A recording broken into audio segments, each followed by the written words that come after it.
So my name is Dr. Claire Madden, and I've got the great privilege of being the head veterinarian at SeaWorld here on the Gold Coast down under in Australia. Hello, I'm John Rossi. I'm a touring drummer with a passion for animal conservation.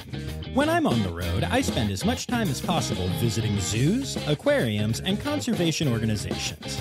Now, I want to share those places with you.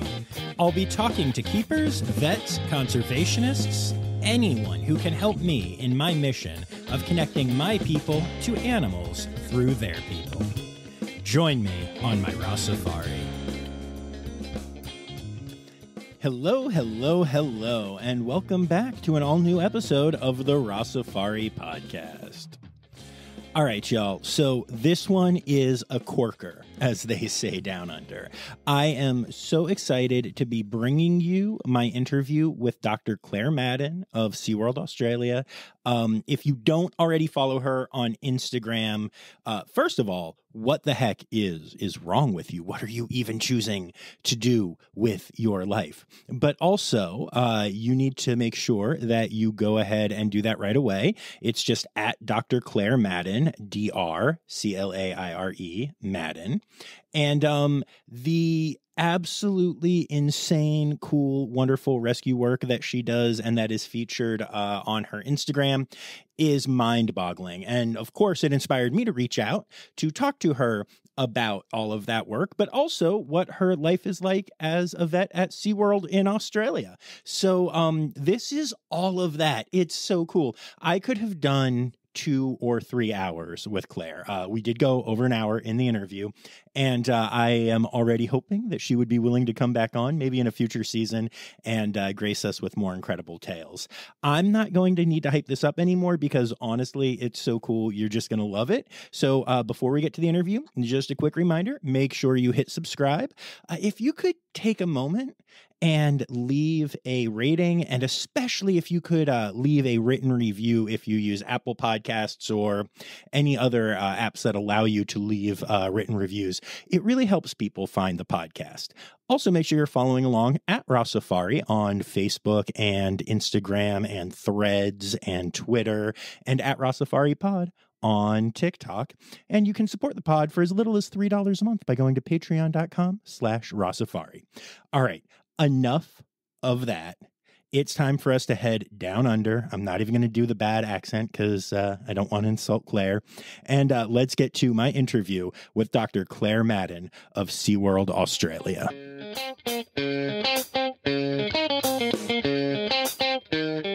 Really? With that accent, Australia? I'm shocked. I thought you were from New York. No, okay. All right.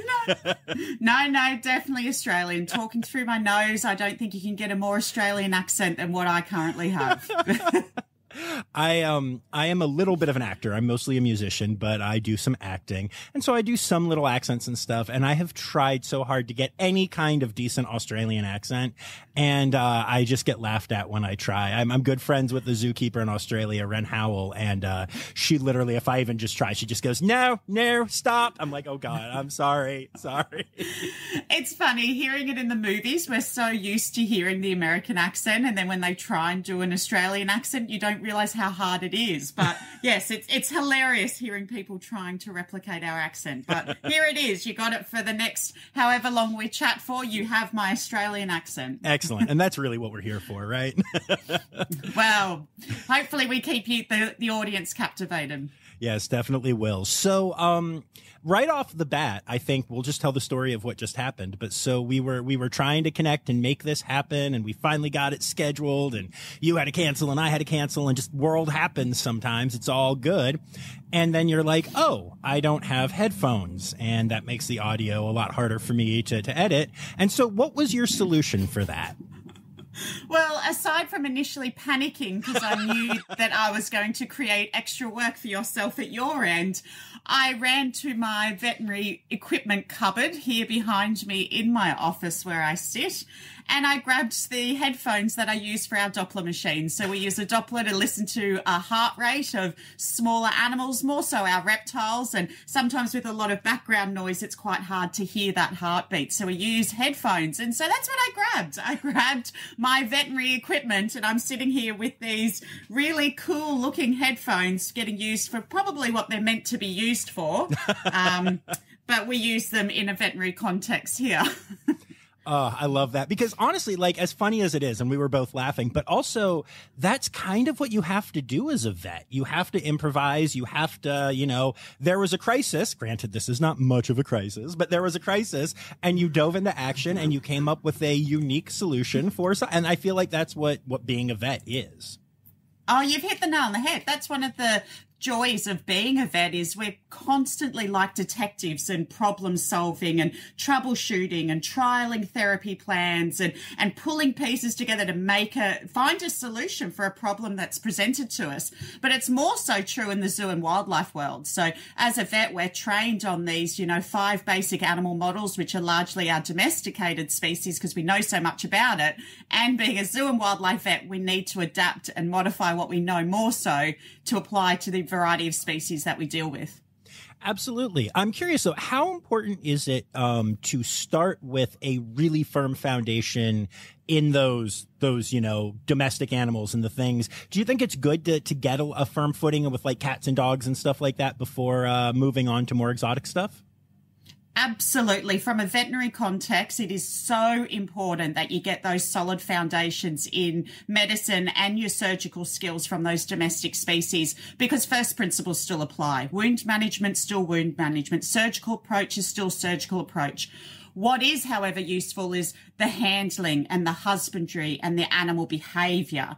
I had a little bit of experience before I became a zoo vet as a zookeeper, and I really tapped into those skills as a zookeeper, being able to read animal behaviour and husbandry, which has become beneficial in my role. But as a vet and purely talking veterinary, it is really important to hone in on those domestic species before stepping into the exotic world. Nice. Cool. Very good to know. Spoiler alert. I know I hadn't mentioned this yet, but my wife is a veterinarian. She's about 1.5 years out of vet school now, wants to be a zoo vet, but is currently working in domestics and sometimes I think feels a little stuck and as she's still learning, and like she's not moving forward enough. But would you argue that maybe that's a good place to be for a little bit to really be getting that down? That absolutely is a good place to be at, and I did the exact same path that she's currently experiencing now. Even though I had that zookeeping foundation and experience before coming to vet school and getting my veterinary qualifications, I still got out and did a few years in the domestic world to cement those veterinary skills. And I too had a feeling of, I'm never going to break into the zoo and wildlife game. There's just not enough opportunities, and I felt a bit stale and felt like opportunities weren't coming to fruition for me, but didn't mean that I gave up. I kept persisting and kept applying and kept putting myself out there until opportunities came my way. Nice. Very cool. And you're in a heck of an opportunity right now. What a great position. I'm really excited to talk about it, but let's start off by talking about like your past. We've touched on it a little bit, but, what got you into animals? What did you initially go to school for? Tell me about that. Yeah, look, it's the number one question that I talk about with friends, colleagues and family members, more so because I wasn't the kid that got raised on a farm, or I didn't have multitudes of animals in my life as I was being raised. My family were in a very sporting family. So the animal and the nature passion that I had, which I had from such a young age, we really don't know where that came from. My father still to this day believes that there must have been one defining moment when I was a young kid that really did pave this deep-seated passion that I do have for animals. So from a very young age, primary school, high school, right through to my university studies, I knew what I wanted to do, and that was to do wildlife conservation. Becoming a vet wasn't on my radar at the beginning of my career path, but it certainly became a clear option for me as I wanted to do more for conservation and for the scientific field. So from a very young age, I don't know what that defining moment was, but I was focused, I was determined, and somewhat a little bit stubborn. Nothing was going to get in my way. I was going to leave school and I was going to be working with wildlife. All right, that's cool. And then, so in Australia, do you have to get a bachelor's to become a zookeeper, or what did you study? What was your path to that? Yeah, so after graduating from high school, I went straight to university and did do a bachelor's, majored in wildlife biology. And I actually did a 4th year, so that was a 3-year degree, and actually completed a 4th year of studies, which was a postgraduate year looking at echidnas, which are a really incredibly cool Australian native animal. And I hope you all know what an echidna is. Yes, I have met 3 different echidnas, maybe 4 now in my various zoo travels where I've actually gotten to like pet and you know, experience them. They are the weirdest, coolest animals, and I love them so much. That's awesome that you just casual year, you know, hanging out with echidnas. That's awesome.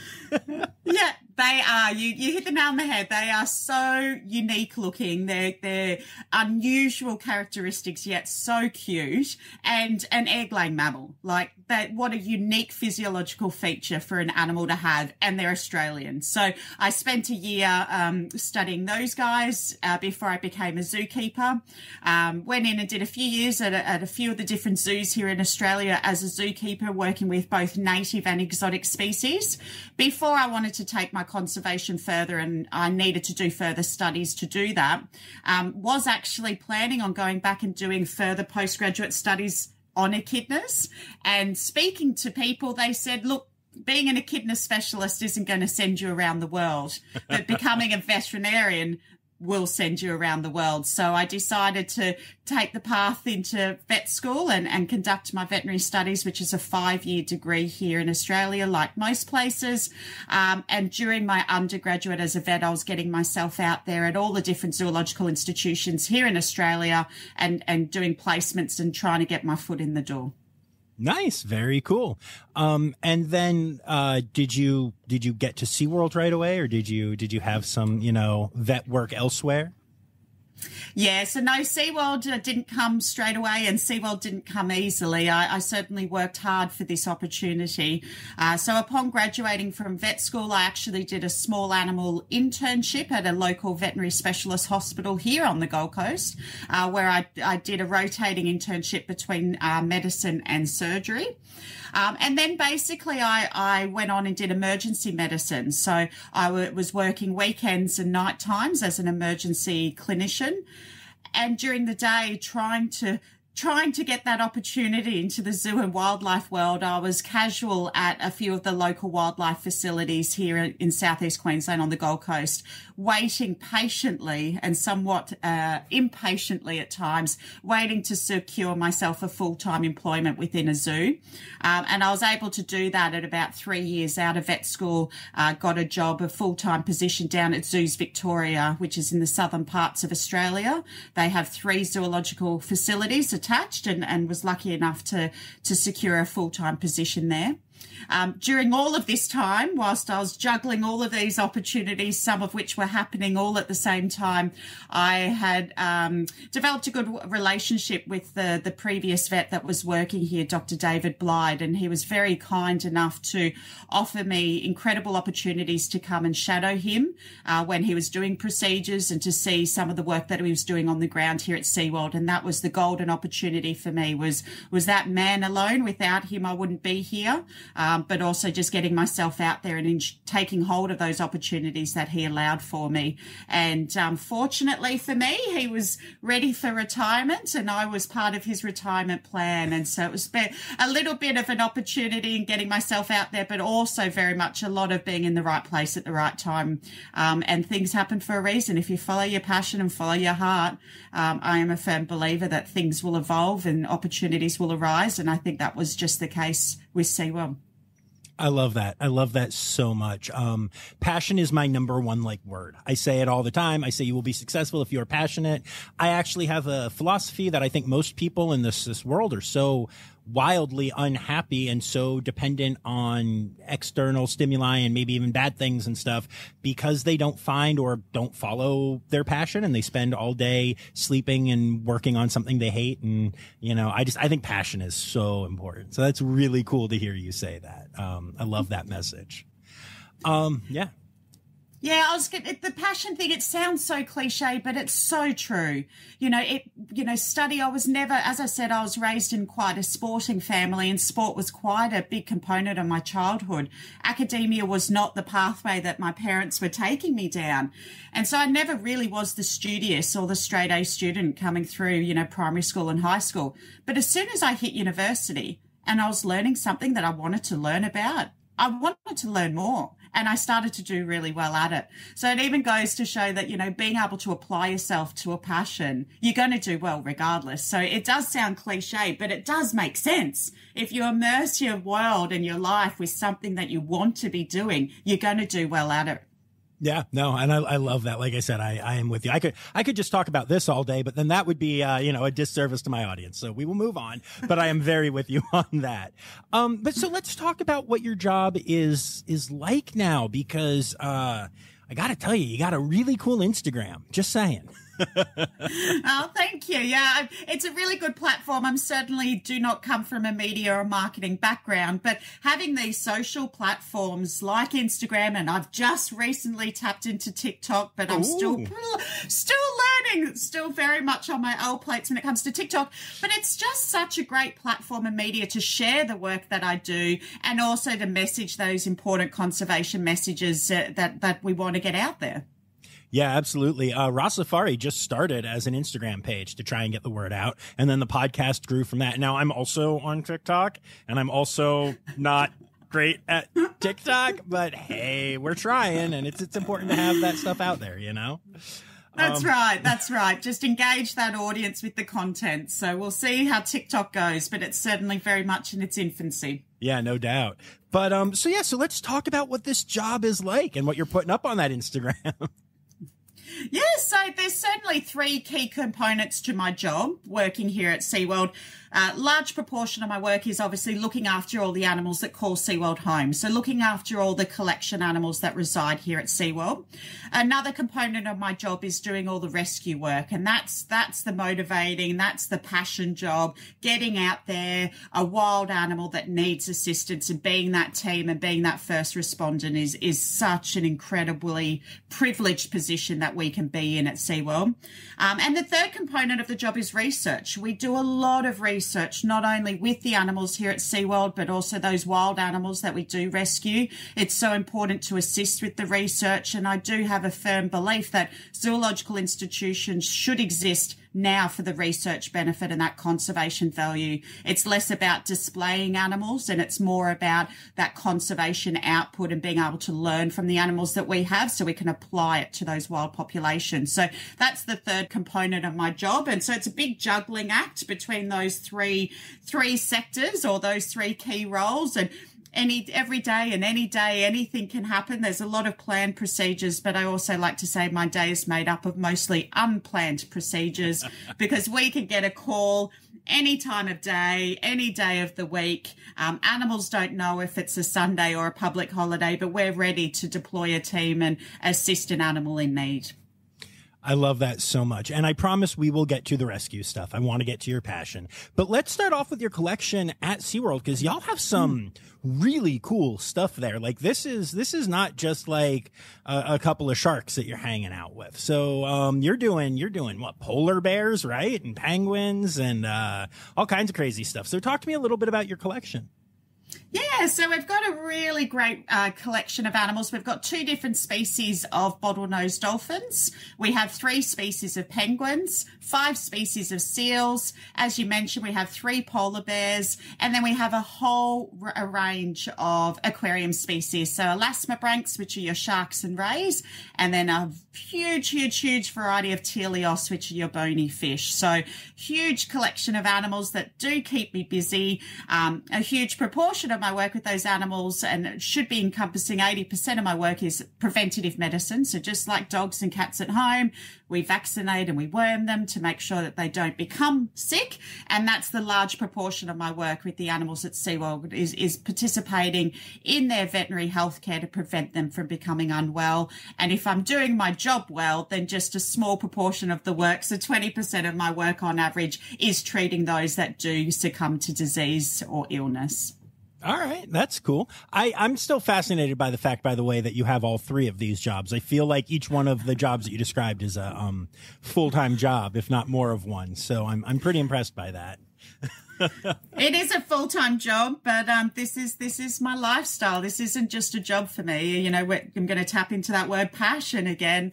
You know, where else would I want to be? Yes, I have a partner at home, and he is absolutely a priority for me. But this job is not a job. This is a lifestyle. This is a decision, and there's no other place I'd rather be. These animals are more than just animals. They're team members, they're family, they're everything to us, and I give them my all. So full-time job, but self-inflicted these hours, so I can't complain too much. Well, that is fair, and that is a ridiculous collection. That is very cool. Do y'all have any sea turtles there, or do you do any sea turtle rescue?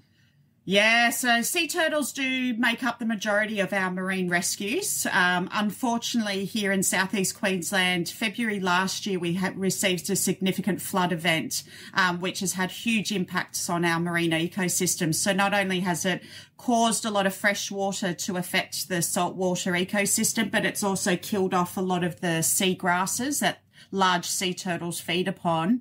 And we believe that the multitude or the combination of these effects has caused a disease outbreak in turtles up in the Fraser Coast to down here in this region of Queensland. So prior to this flood event, we were receiving on average about 50 turtles per calendar year requiring rescue and rehab. And that number reached 132 last year. So sea turtles, yeah, unfortunately are getting slammed at the moment, but we're here. We're ready to assist, and we've made modifications to our rehabilitation resources to accommodate the influx. So a lot of marine turtle work. Very cool. What species do you see in that area? Yeah, so mainly green turtles, but we do get the occasional loggerhead and hawksbill as well. We do get 5 different species, but we don't see, so flatbacks being the others and leatherbacks being the other. We don't commonly see those other 2 species. So it's mainly 90% green turtles with the occasional hawksbill and loggerhead. That's so, I just find it so fascinating. I mean, I understand how oceans work, but the fact that, you know, green sea turtles are what we have, and loggerheads are what we have, and hawksbills are what we have. Like, it's crazy to think about that fact. Now, flatbacks we don't have, but, it's so interesting to think that as far away as you are, and the fact that you're in a whole nother day than I am right now. But these incredible ancient, you know, turtles just are everywhere. I don't know. I just love that. Yeah, and that's one of the beautiful things about marine animals, but more specifically marine turtles, is they have this period of lost years. So they, you know, head out to the ocean as hatchlings, and we don't see them return to breeding grounds here or feeding grounds on the coastline until they're sort of 10, 15 years of age. So there's this whole period of lost years. So they're such a cryptic animal. And what they endure out there in the wild, and what they must experience around all the continents of the world. They've just got some stories to tell. Absolutely, they do. That's very cool. I love sea turtles, if you can't tell. So tell me a little bit about the polar bears there. Yeah, so we've got 2 males, Nelson and Hudson, and then we've got a young female, Mishka. Unfortunately, we lost Mishka's mum, Leia, to a seizure event about 2 years ago. So that's mum, and we're not sure, Nelson and Hudson, we're not sure which one is father. So one of them's her father and one of them's her uncle, because they are brothers. The interesting story with Nelson and Hudson is they were cubs that were from the wild, and we acquired them because the mother actually got hunted. They went into care with plans to be able to soft release them, but unfortunately, due to circumstances surrounding the age of those animals, they were unable to be released, and bringing them into human care was the best decision. And that's when SeaWorld put an offer in to be able to provide them a forever home effectively, and be able to assist with the genetic diversity of polar bears across the whole world. So we are are heavily involved with the conservation of that species around the world, and we do a lot of climate change studies, and we look at a lot of the impacts that the climate change and the environmental change is having on this species, because we know it is having huge impact on wild populations. And having these 3 polar bears residing in the southern hemisphere, we do have really good scope to be able to review physiological changes or health implications that might be happening because of climate change. Oh, that's really interesting. I didn't even think about that. That's really very cool. All right. That's great. Okay. So I'm going to ask you this question. And if this is not an okay thing, we can, like I said, we can edit, we can cut. But one thing that I'm wondering is there is a lot of debate about cetaceans in captivity right now. And SeaWorld is at the center of a lot of that, in part because of a movie that I'm not a big fan of and I think had a lot of issues. And I know that, well, it's well known that the movie had a lot of issues. And we'll just leave it at that. But I'm curious if you have a take on, especially as somebody who's providing the medical care for these animals, cetaceans in captivity. Yeah, really good topic, and I'm more than happy to talk about it because At the end of the day, in summary, in short, I'm damn proud of the welfare and the care that we provide our animals. Nice. So that's what it comes down to. I will just say a little caveat, we are SeaWorld, and although we share the same namesake as our counterparts overseas, we are a privately owned Australian company that just shares the name, so we are not affiliated with any other SeaWorlds internationally. Not that we wouldn't want to be affiliated with them, but we do have our own operating procedures and policies and stance, and basically gives us scope and capabilities to set standards that we want to set. And broadly speaking, zoological institutions in Australia have an incredibly high standard of welfare and animal care when it comes to all species, not just cetaceans under human care. But for me, you know, I get asked this question all the time. And for me, it's no different to having, you know, penguins at SeaWorld or koalas at Paradise Country, which is our neighbouring site, or kangaroos at zoological institutions, or heck, my own dog, my domestic dog in my backyard at home. All animals who are under human care deserve to be treated with dignity, with respect, and with the utmost welfare care, and that includes veterinary and health care as well. So I'm incredibly proud with the huge amount of welfare and enrichment monitoring that we provide all of our species here at SeaWorld. The cognitive capabilities that we provide our animals with choice and control, different cognitive behaviours, different enriching activities, social arrangements. And I do, you know, people who do question cetaceans in captivity, I do empower them to come and see what we do. I think largely a lot of the question, though, isn't so much about the welfare of the animals today. It's more about the future of cetaceans in the wild. So we do receive a lot of questioning about breeding of cetaceans in the wild. And I think that's just people trying to minimise the future of dolphins in the future, as opposed to thinking about the animals' welfare today. And as the veterinarian here at SeaWorld, I think about the animals' welfare today. I'm not thinking about 40 years or 50 years down the line. I'm thinking about SeaWorld today, the animals today, and ensuring that they are thriving, not just surviving, in their environments today and tomorrow, and into the short term, not the long term.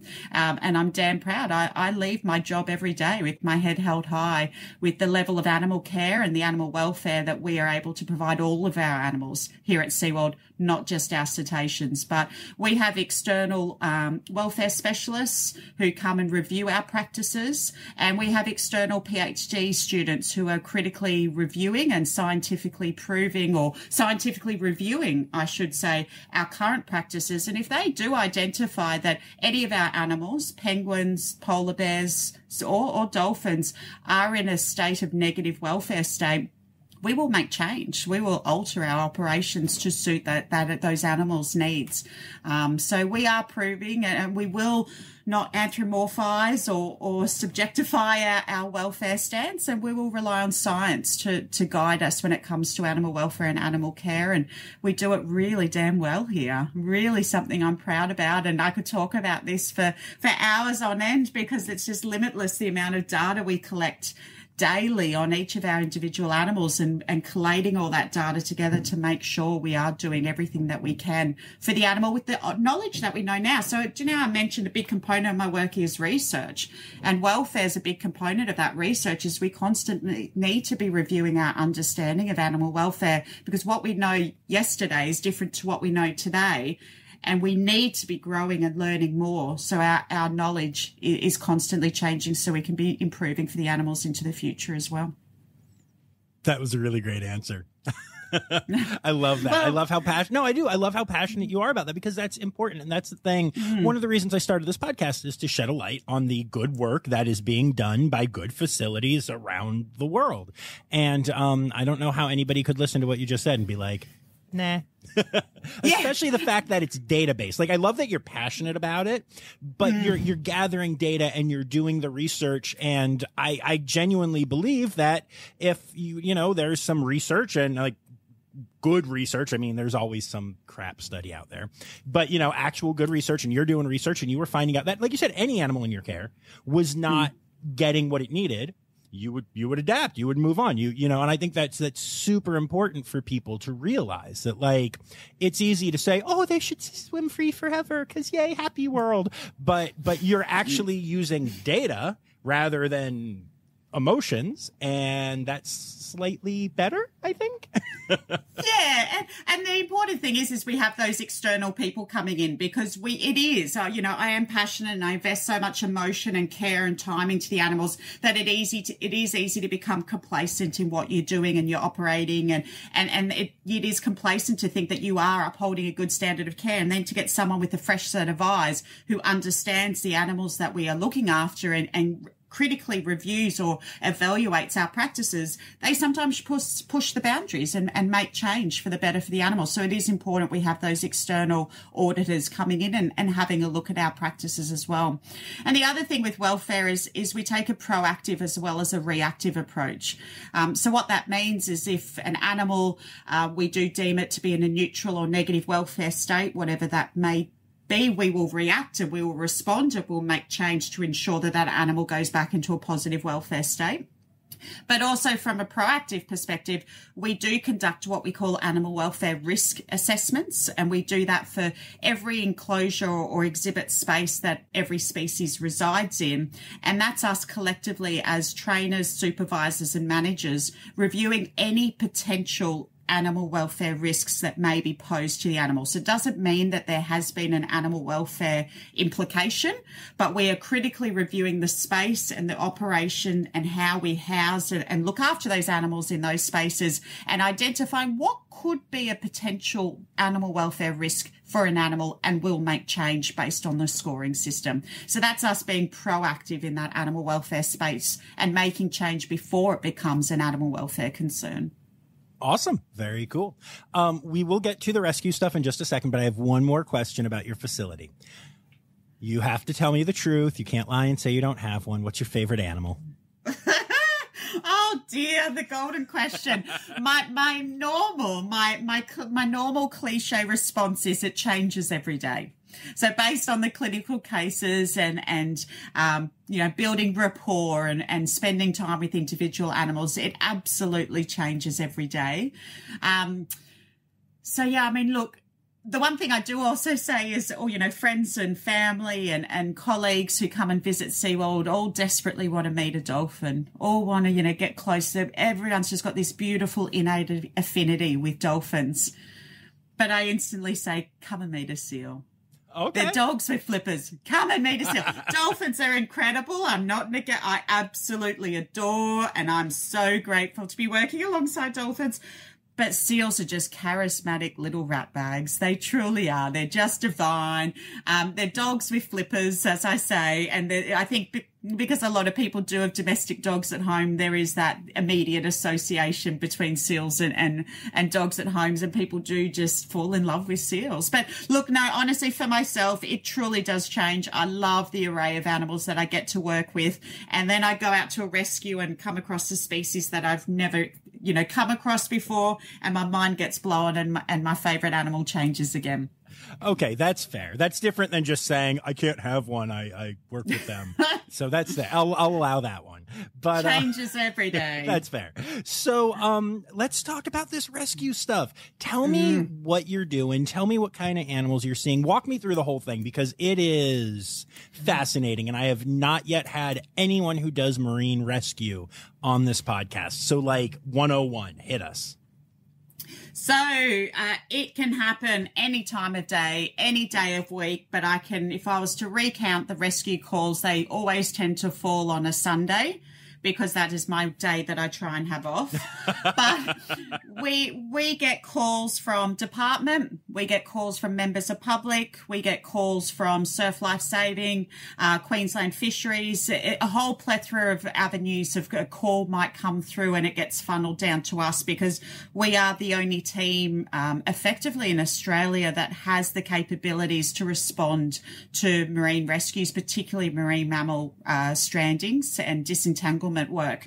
So we get a phone call, we immobilise appropriate teams. So if we're dealing with a marine mammal, whether that be a dugong, whale or dolphin, we'll tap into the team members who are working on the ground, who are working alongside our marine mammals. So namely our dolphin trainers will assist us with that rescue. If we get a turtle call or a shark rescue, then we'll tap into the Shark Bay team and our ACRIS who are working alongside those species every day. So just on that point, it's a beautiful crossover between conservation and having the skill set that we have every day working alongside these animals at SeaWorld and being able to apply them in that wild rescue context. It's really important. So we'll immobilise a team, we'll respond, whether that's via car, by road.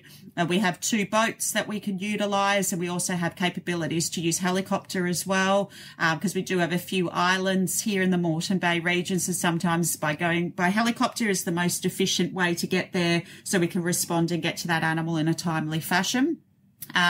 We will get there, we'll assess the situation, and if deemed necessary, we'll bring that animal back to SeaWorld. We have appropriate facilities to house marine mammals, right down to sea turtles and sea snakes and dugongs, whatever it shall be that we've rescued, house them back here at SeaWorld and provide the rehabilitation they require for release. So that's always our ultimate goal, is to get these animals back out into the wild where they belong. I love that so much. And let's talk about what a rescue is like. I realize that every rescue is different. I know. But despite that fact, walk me through just some of the different kinds of things you see and how you have to adapt in the moment and how far the vet care goes, on the sand versus once you get to SeaWorld, all that stuff. Yeah, so I suppose one of the first things we do as we are travelling to a rescue is providing the people who are there at the scene the appropriate assistance they require to be providing, first aid to the animals. So let's talk about a dolphin stranded on the beach. It needs to be provided with shade. It needs to be kept wet so that skin doesn't dehydrate, and those eyes need to be kept nice and wet as well so that they don't get any permanent damage to the surface of that eye. So we'll be talking to those responders on the ground as we're travelling to the location. And then as for me, the very first thing that I need to be doing is assessing the situation to ensure we minimise stress to the animals. So that's largely to do with positioning of the animal, keeping voices down, keeping domestic animals away, keeping crowds at a distance, and just trying to minimise the amount of disturbance that's going on around that animal, particularly around the head region. Really sensitive area for animals, particularly dolphins, dugongs and whales. We really do like to stay away from that rostrum or that head end. And my first task is to ascertain, is this animal a viable animal or does it require immediate euthanasia? So I'll be looking for things like severe trauma, severe dehydration, chronic disease, so very poor body condition, debilitating conditions like loss of eyes, serious damage to limbs, and I might actually at the very first moment deem that animal to be a euthanasia candidate and proceed with euthanasia. Otherwise, if it's not an immediate euthanasia, I do have capabilities to do some diagnostics out in the field. So that includes blood work, that includes ultrasound. I do have mobile units that come with me out in the field so I can complete those diagnostic tests. And then if after completing those tests I still don't find any evident reason for euthanasia, I will suggest that that animal either gets refloated then and there. So that means trying to release it back out into the environment and or taking it back to SeaWorld so I can perform further diagnostics at SeaWorld. So there's a little bit of a step-by-step process.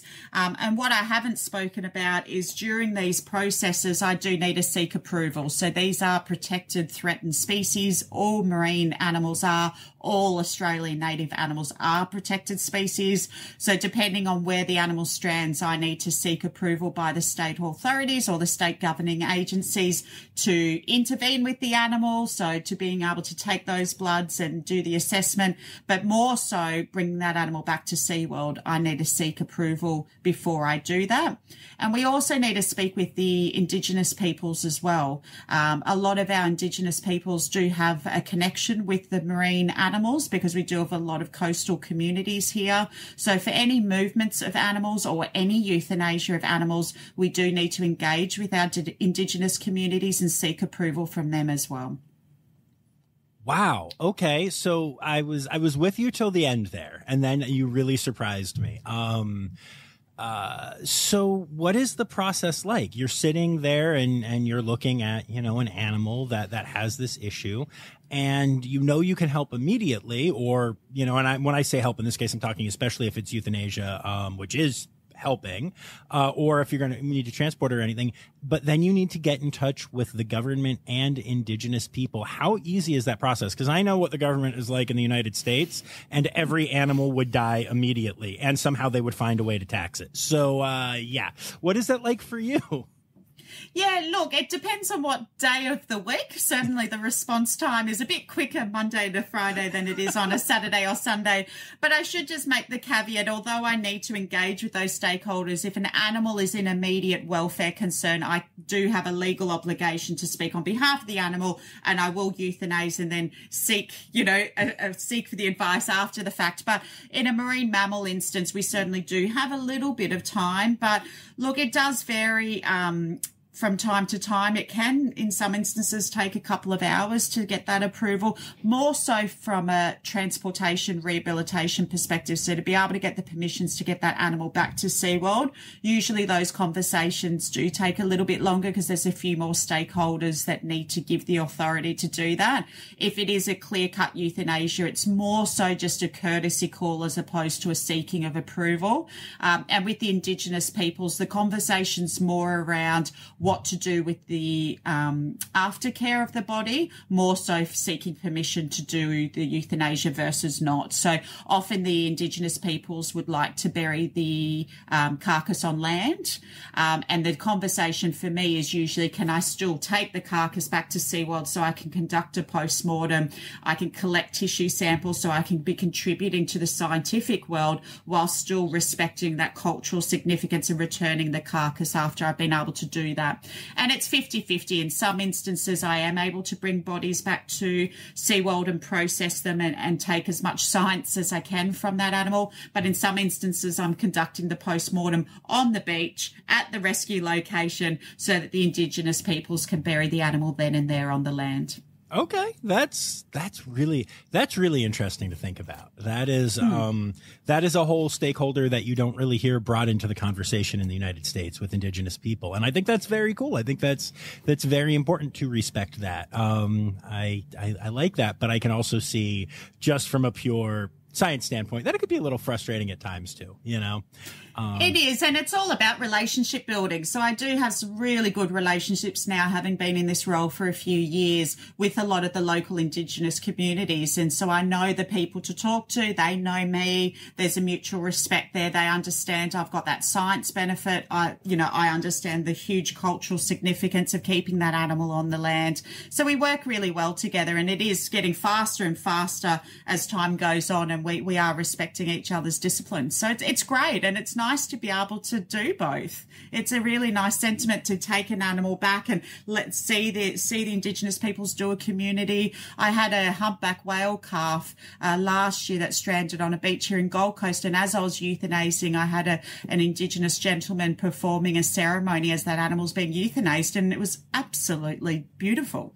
It was an absolutely perfect moment, because it's hard. As a vet, yes, I'm a scientist, yes, I'm a clinician, but it's still emotionally taxing, and it's still a very, big decision to make, and be the person that's euthanizing this animal that you just desperately wish you could help. And then to have that cultural ceremony being conducted at the same time was really quite a beautiful sentiment. Yeah, that's really cool. I do. I really like that. That's very interesting. And I love that you said that sometimes you will take the carcass back to SeaWorld and then back to where the Indigenous peoples can bury it. That's really cool. I like that there's that relationship there. That's a really interesting look at it. And that's exactly right. It's a relationship that we've built with those communities, that we've now forged, that mutual understanding of science and culture, and we're now satisfying both of the disciplines, and it's a really nice place to be in.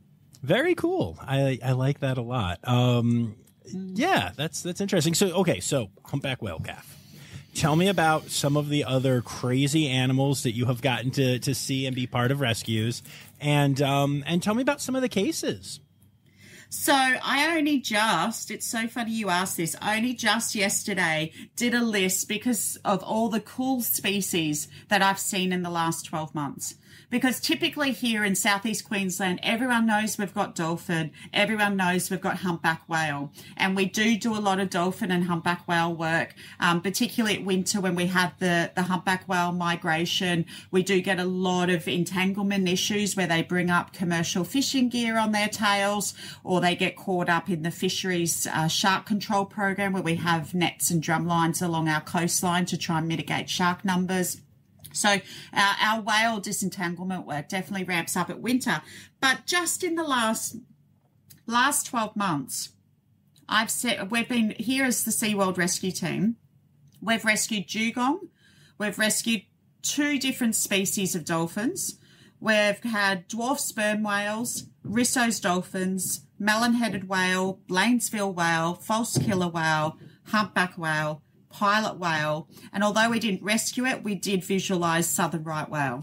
That's just in the last 12 months. That's insane. Isn't it? Isn't it just the coolest thing? I mean, and look, a lot of these species are what we call pelagic species. So they're species that live way off the continental shelf. So the fact that these individuals are stranding of these species, it's never really going to be a good outcome because they've stranded for a reason. We know that.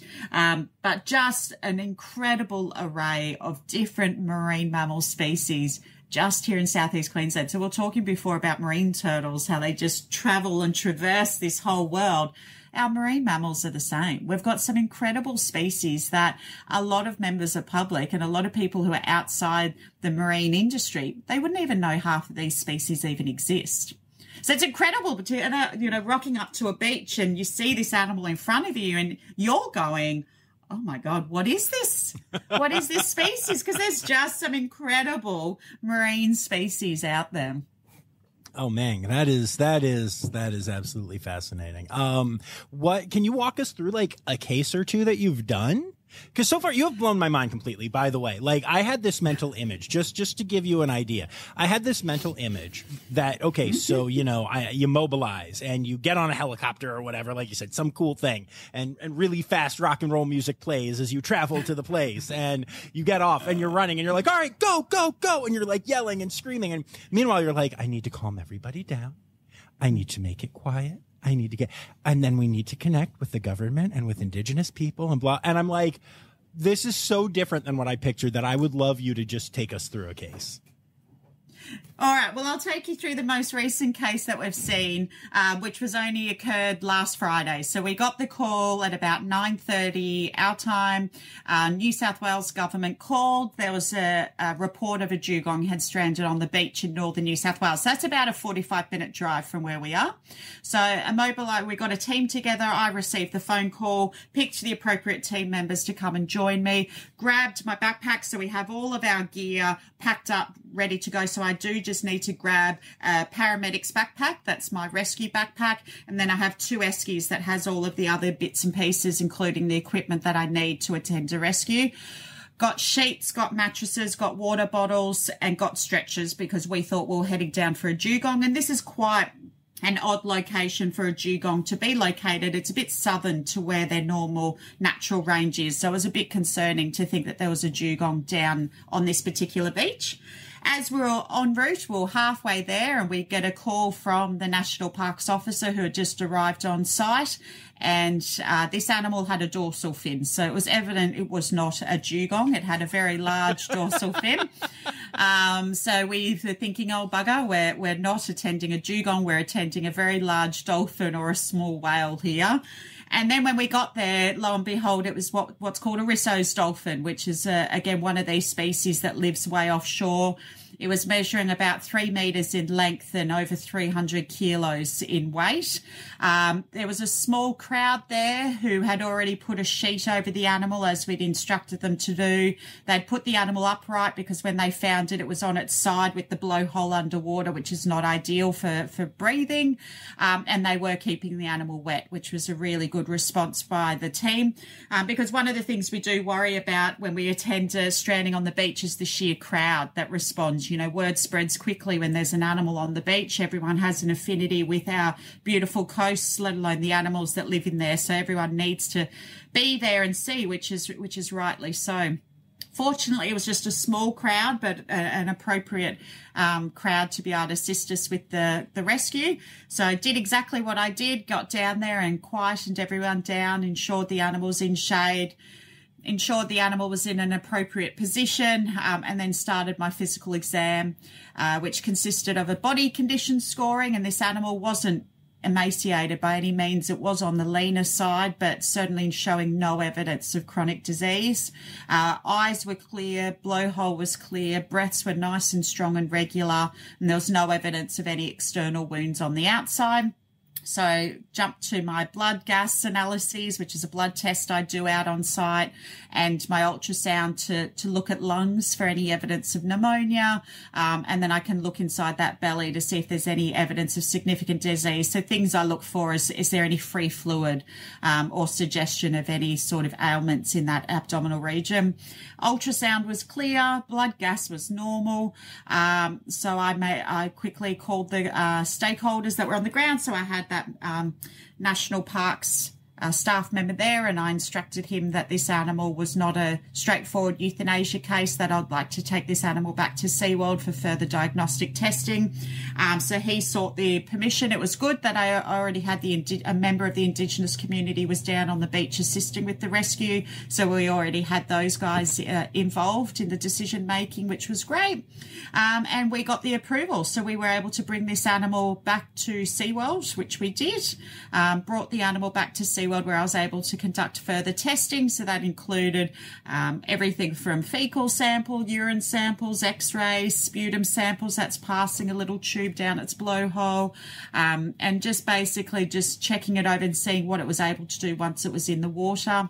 The other thing that we need to look out for with stranded animals, particularly large animals like this one that's 300 kilos, like that is a huge weight to be going from being nice and buoyant in the water to suddenly being weight dependent on sand, is a condition called muscle myopathy, which is where it's basically the muscles become damaged. The muscles aren't used to having all that weight pressing down on them. These animals are largely buoyant in the water. And so myopathy is basically damage to the muscle where those muscles no longer work and those animals can't swim.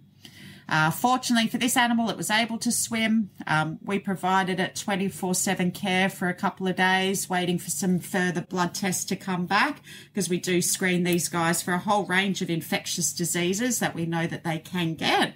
And unfortunately for this little one, it had a seizure event, which it did not come back from, and had a cardiac arrest and passed away at day 3 of rehab.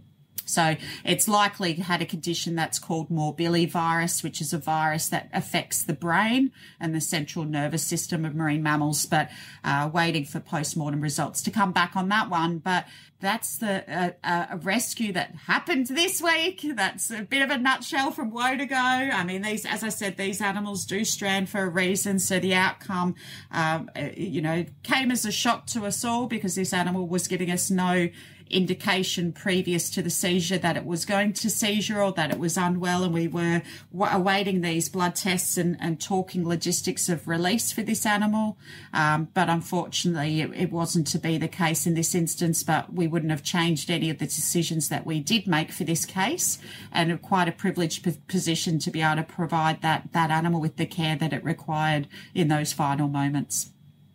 Absolutely. Well, I'm sorry that you lost that one, but it's like you said, it's just amazing that you even gave it 3 more good days, and that, I'll be curious. You'll have to message me and let me know what the final result was, why that happened, because I need to know. I can't imagine not knowing is just very challenging.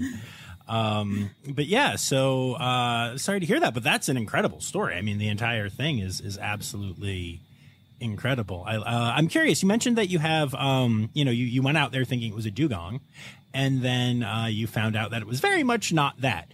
Do you have like a special travel setup for each type of animal, or do you just have your standard, the stuff that you were talking about? Is it pretty universal for what you're going to find? Yeah, our equipment gear is somewhat universal for what we're going to find. So regardless of whether it was going to be a dugong or, in this instance, a Risso's dolphin, the equipment was appropriate for those species at hand. I mean, turtles have specific turtle stretchers. Obviously, they're a little bit more circular in nature as opposed to being a longer animal. So we do have specifically designed and made stretchers for turtles.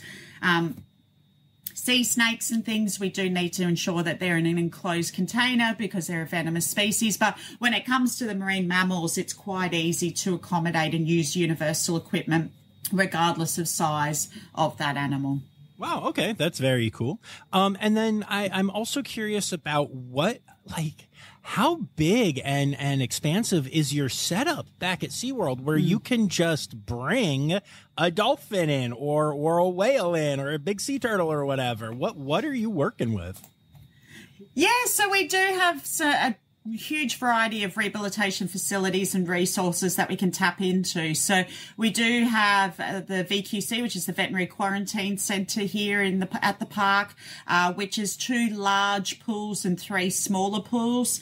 So when I say large pools, they're probably double a standard backyard pool and about 3 times as deep. So that they're quite a large pool that has capabilities for us to use a H-beam that goes across the pool so we can lower animals in a stretcher in and out of that pool system. So that was the case with this Risso's dolphin. We were able to have it in the stretcher, attach the stretcher to this gantry and this H-beam and lower it into the pool. And then we had it in waist deep water, so the pool gives us capabilities to have the water at differing levels depending on the rehabilitation state of the animal.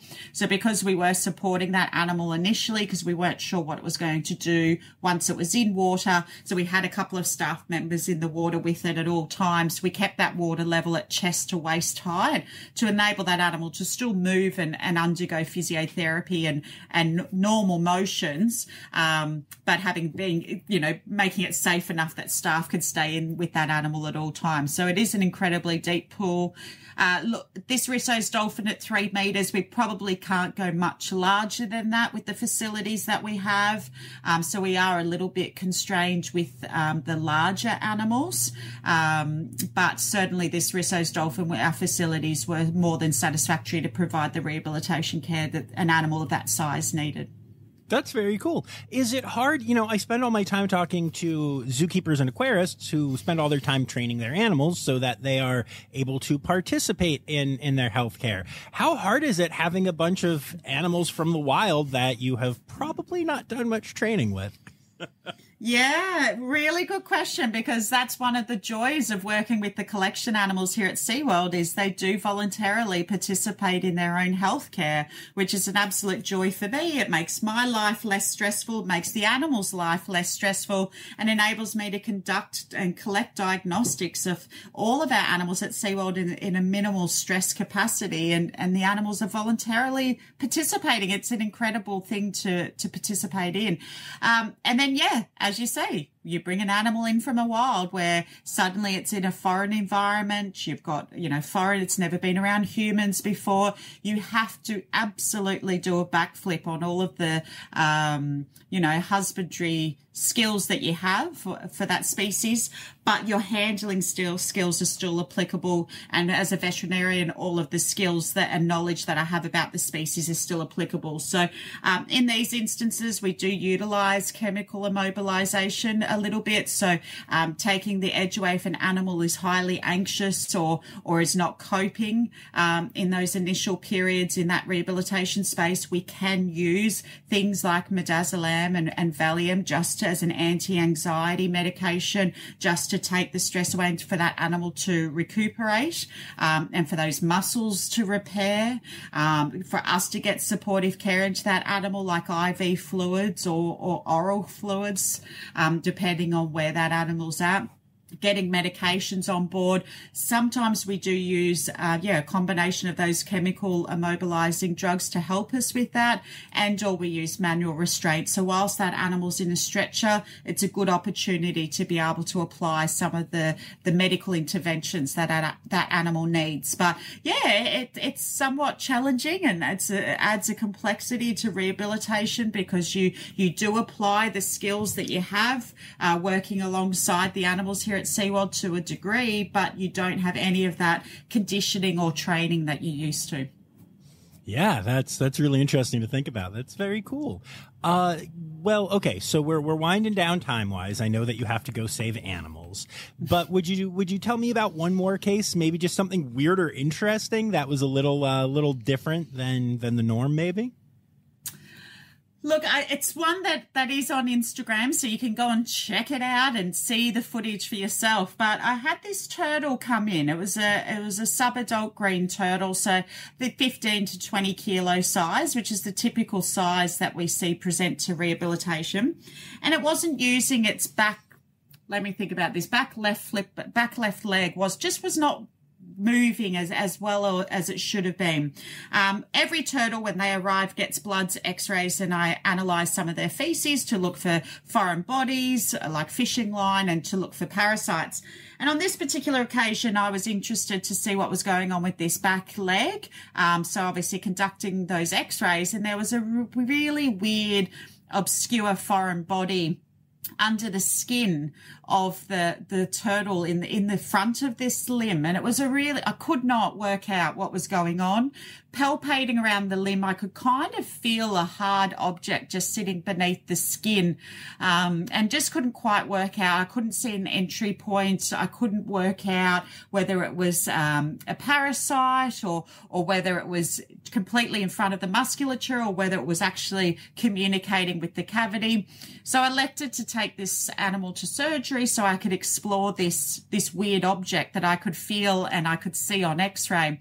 So I anesthetized this turtle and did a little bit of an exploratory surgery in the area that I could feel it. And I was absolutely gobsmacked with what I found. I found the largest stingray barb protruding in front of the limb of this turtle into the abdominal cavity, or it's called a coelomic cavity of a turtle. It was that large. Whoa. And so I removed this stingray barb, had to have a little look around to make sure there was no infection or it hadn't damaged any of the internal organs, and happy to say it was all actually encapsulated really well. Stitched this little guy up, and The next day, he was using the limb far better than he was previous. So it was obviously just like a splint. It was kind of just obscuring his movement that he couldn't move that limb forward. So that was just a really odd case. I don't think I'm ever going to remove a stingray barb from a turtle again. Because if you think about it, they've got their top shell and their bottom shell. There's only a very small window of opportunity for a stingray to be able to barb a turtle. Yeah. So it's incredibly unfortunate that this happened in the first place, but the sheer size of this barb, it must have been a huge stingray because the barb itself was incredibly large. So a really, really cool case, really unexpected outcome, and we were subsequently able to release this turtle, which is a really cool outcome. I love that. That's so fascinating. That is so cool. Well, thank you so much for that. And if people want to help or, donate to your cause or anything, what can people do to help? Yeah, so we do have a SeaWorld Foundation, which is our non-for-profit arm of our SeaWorld operation. So currently, the SeaWorld Foundation does support all of our rescue efforts and looks after the operating side of all of our rescue efforts. So you can check out the SeaWorld Foundation on our SeaWorld website. There's a link and a tab that will take you to SeaWorld Foundation. And from there, you can see a lot of the rescue stories that we do and some of the research projects that SeaWorld Foundation is also heavily involved with. So yeah, absolutely go check it out and see some of the cool work that we do and some of the research that we're looking to do into the future as well. It's time now, don't you know? We've come to the end of the show, but there's one tale left to go. You're gonna laugh and say, oh no. It's time for the Rossifari poop story. Oh, golly, I have so many cool, gross stories to share with you guys. But look, so one of the really key parts of doing research with our rescue foundation is being able to collect as much data and as much samples as we can from our animals. And one of those is going through the gastrointestinal contents of a turtle just to see what diet that turtle is eating, but also what stuff that turtle is eating that it shouldn't be eating. And just as recent as last week, I had a green turtle that had a lot of poop from stomach right through down to the colon. And I was there for an hour and a half with the sifting through feces, trying to find, because you have to get rid of all the organic to find the inorganics. And at the beginning of that hour and a half, I had gloves on, but at the end of that hour and a half, from using my fingers, which is probably the most revolting technique I could have utilized, the sift had actually worn through the gloves of my fingertips, and I'd had that many holes, and I might as well have just not been wearing gloves, and I was sifting through turtle feces basically with my fingers ungloved, which is so revolting. And I do not recommend it for anyone at home because you can get diseases from them. So there is a OH&RS risk, but gee, I could do nothing but just laugh at my own expense. And the worst part is I had nobody to share it with. So it was one of those defining moments where you're like, I just want to laugh about this scenario because it's just so revolting. Anyway, and now I'm sharing it with all of you. Sifting through turtle poo with ungloved fingers was a highlight of my week last week. Well, that is amazing. Thank you so much for sharing that with us. You're welcome. Is there anything else that you want to say before I let you go? Just that our marine ecosystems are just a beautiful world that we, out there exploring the waterways, we only see the surface of it. So get below the water surface, get out there, appreciate that beautiful marine ecosystem that our world has to offer, and do your bit to help preserve the ecosystem for future generations to enjoy, because unfortunately it's dying at quite a dramatic rate. And if we don't do something collectively, we will lose it. And it's too beautiful to lose, guys. Love it. Awesome. Thank you so much. Thank you. It's been so much fun.